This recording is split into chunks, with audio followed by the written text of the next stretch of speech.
Gawat, terungkap fakta baru. SBY takut Indonesia seperti Cina. Sebut Xi Jinping badut dalam tangani virus corona. Pengusaha Cina ditangkap.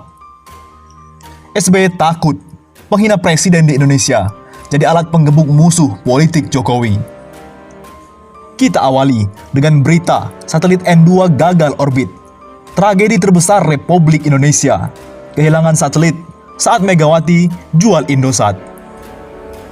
Ekonomi gagal meroket. Satelitnya gagal mengorbit. Tulisan itu terpampang di lini masa akun Not a Slim Boy milik komedian stand-up komedi Semi Komik. Dia mengomentari satelit Palapa M1 atau Nusantara 2 yang gagal mengorbit setelah roket pembawa Long March 3B, Changzheng 3B meledak.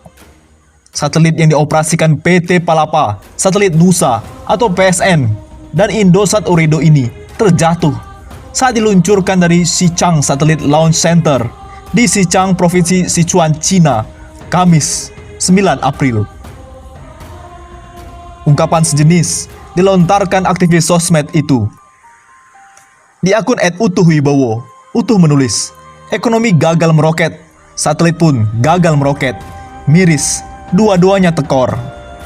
Mantan Menkominfo Roy Suryo mencatat, satelit N2 sedianya disiapkan untuk mengganti Palapa D yang masa orbitnya akan berakhir Mei 2020.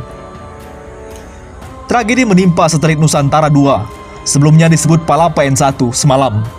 Satelit yang diluncurkan Xichang Satellite Launch Center di Xichang, Cina, meledak bersama roket Long March 3B. Pemerintah tentu harus antisipasi pengganti Palapa D yang akan berakhir Mei 2020, tulis Roy Suryo. Roy Suryo mencoba menjawab rasa penasaran publik. Mengapa N2 diluncurkan dari Cina, bukan Amerika Serikat ataupun Prancis? Banyak yang bertanya, mengapa diluncurkan dari Cina, bukan dari Amerika Serikat, Cape Canaveral, atau Guyana dari Prancis, seperti yang lalu-lalu?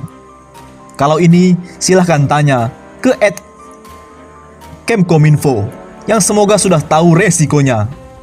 Meski ada asuransi, tetapi pasti ada rugi waktu, tenaga, biaya lain dengan tragedi ini, tambah Roy Suryo. Sebagai tragedi kehilangan satelit, Roy Suryo menyebut tragedi terbesar kehilangan satelit saat penjualan Indosat di era Presiden Megawati Soekarno Putri pada 2002. Tapi tragedi terbesar ialah penjualan Indosat zaman Presiden Megawati tahun 2002, di mana Indosat ini induk dari Satelindo, operator satelit-satelit Indonesia, dan otomatis Indonesia juga kehilangan satelit-satelit. Apa kamu paham? Ada janji mau buyback dari Presiden Jokowi. Semoga janji ditepati, beber Roy Suryo.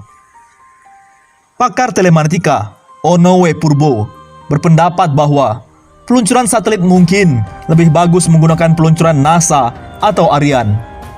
Memang, resiko satelit seperti itu. Mungkin pakai peluncuran NASA atau Ariane agak lebih bagus, tulis Ono di akun Twitternya. Di sisi lain, SBY akhir-akhir ini menjadi sorotan. SBY takut Indonesia seperti Cina, penghina presiden jadi alat penggebuk musuh politik Jokowi. Ketua Presidium Indonesia Police Watch atau IPW, Neta Espane menilai, sangat beralasan Presiden RI ke-6 Susilo Bambang Yudhoyono khawatir terjadi ketegangan antara elemen masyarakat dengan para pejabat pemerintah di tengah pandemi virus corona ini. Neta meyakini SBY melihat telegram Kapolri Jenderal Idham Aziz bisa dipolitisasi untuk menjadi alat penggebuk musuh-musuh politik Presiden Joko Widodo. Kapolri diketahui menerbitkan telegram diantaranya mengatur terkait penindakan hukum bagi penghina presiden dan pejabat negara dalam situasi pandemi virus corona. Sebagai mantan presiden, SBY pasti sudah mengukur seperti apa sebuah produk kekuasaan bisa digunakan dan dipolitisasi untuk menggebuk lawan-lawan politik kekuasaan, ujar Neta dalam pesan tertulis yang diterima Jumat 10 April. Oleh karena itu, kata Neta kemudian, wajar SBY mendesak mencabut atau paling tidak merevisi surat telegram terkait penanganan kejahatan di ruang cyber selama penanganan COVID-19. Dalam telegram itu disebutkan Polri bisa memeriksa pihak-pihak yang menghina presiden dan pejabat negara. Saya kira yang jelas ini pelanggar KUHP jika yang bersangkutan tidak melaporkan pelaku ke polisi, katanya. Neta juga menilai TR Kapolri dimaksud bisa menjadi ketentuan karet yang sangat lentur untuk dijadikan alat kekuasaan, sebab batasan penghinaan presiden tidak dijelaskan, sehingga seseorang yang mengkritik Presiden Jokowi bisa saja langsung digebuk oleh TR Kapolri tersebut.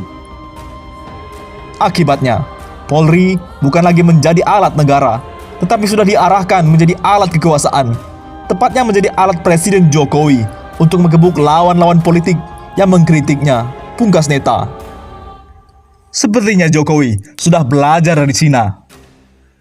SBY takut Indonesia seperti Cina. Sebut Xi Jinping badut dalam tangani virus corona. Pengusaha Cina ditangkap.